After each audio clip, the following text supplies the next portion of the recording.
Sa ngalan ng Ama, ng Anak, ng Espiritu Santo. Amen. Panalangin para sa mga may sakit. Ama naming mapagmahal, hinihiling namin ang kagalingan para sa lahat ng mga kapatid naming dumadaan sa anumang klase at uri ng sakit.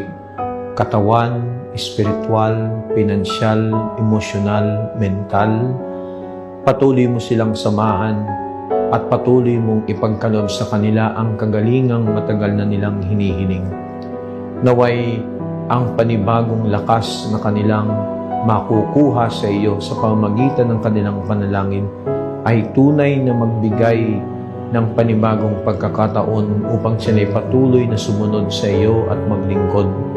Patuloy mo silang basbasan sa kabila ng mga sakit at hirap na kanilang pinagdadaanan.